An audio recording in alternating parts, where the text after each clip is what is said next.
Hey guys, welcome to my YouTube channel. In my today's video, I'll be sharing with you how to enable USB debugging in your device Oppo Reno 11.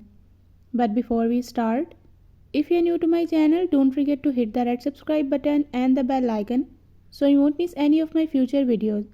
Now watch this video.